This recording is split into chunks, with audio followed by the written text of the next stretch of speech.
types of weapon, really. There's blunt, and in the UK anyway, there's blunt and there's bladed, non-bladed. Let's call it that, right? So anything really with a point, we're going to call bladed. If it's got a point and it slices you, quite bladed, right? If it was something like a bat or a stick, then that's non-bladed, right? And how you deal with them is quite different because of the risks. So,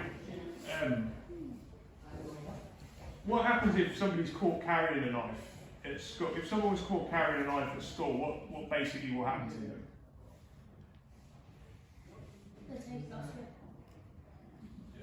Well, yeah, probably would get confiscated. But think about this, you know, if it's someone who's like 15, what would happen to them? And they probably get a code of conduct at our school because they don't want to do anything. I think it's a lot more severe than that. Go on. They could get sent. Yeah, they could get sent to jail. They're certainly going to end up in some kind of young offenders, or it's very unlikely. If someone's caught with a knife, right, it's super serious.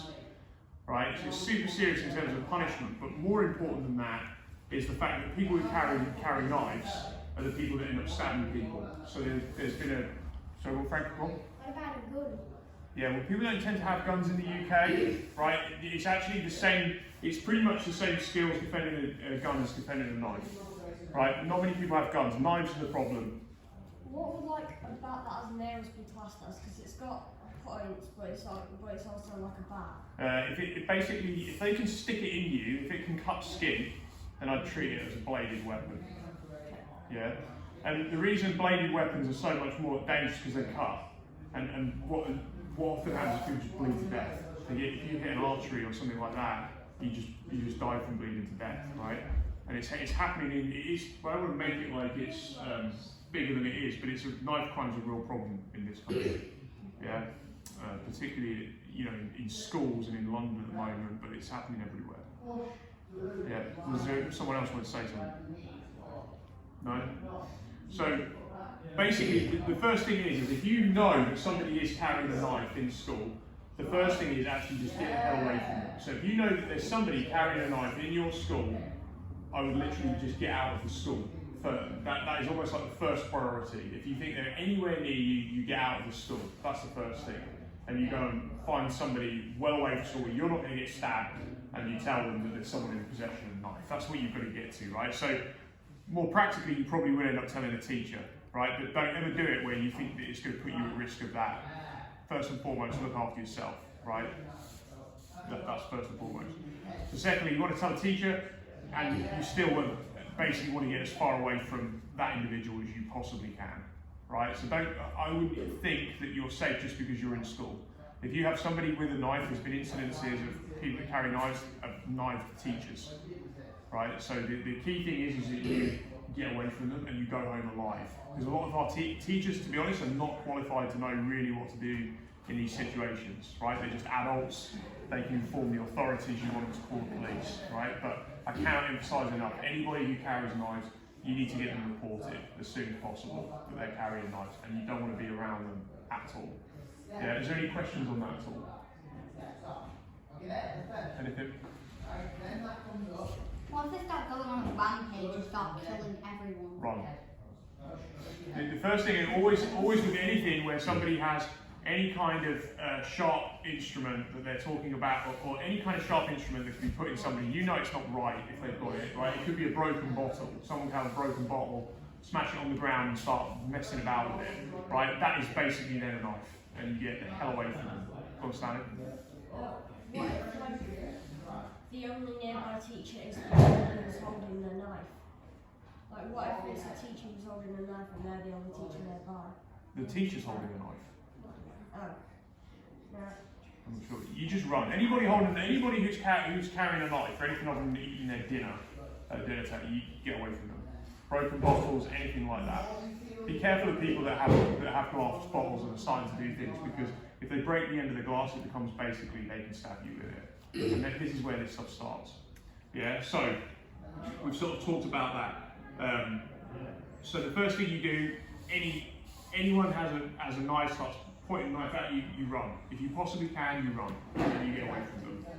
Yeah, and rely on the fact that your adrenaline will almost certainly make you run further. The people who carry knives are generally quite lazy. They're probably not going to chase you, right? And if they do, you just run faster. It's your life. So you just figure out a way, think about breathing, you keep breathing into your belly and you run as hard and fast as you can. Yeah, so everyone's got that. Yeah, so most of the time with knives, if somebody does get, you do get a knife put into you, you don't actually even realise it initially until you start seeing blood. Right, or you feel it hits a hard part of you, right? Most people don't feel it. They don't feel the knife go in. It's a bit like having an injection. The thought of having, has everyone had injections at school at some point?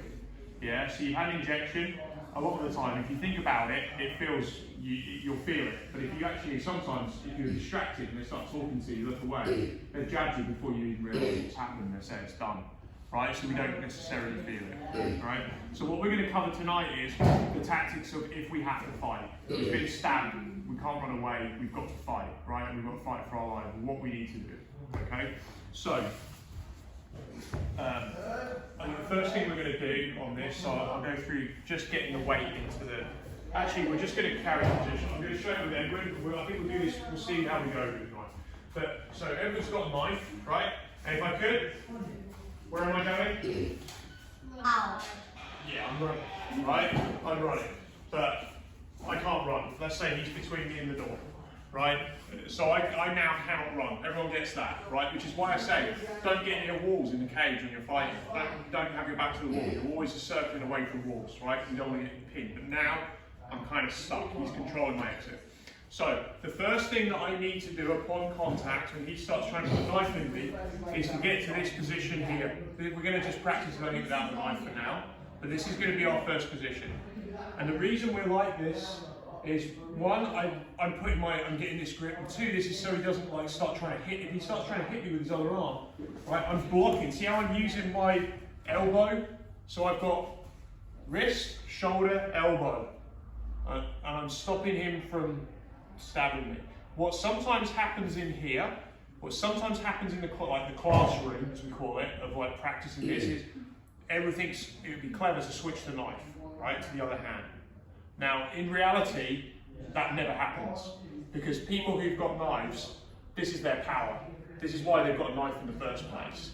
They're not going to start giving it up, right? They won't give the knife up. They won't pass the hand. In reality, they don't pass they don't switch hands, that's what we call it, right? But lots of people talk about it. What happens if this? Don't worry about that for now. It's very unlikely.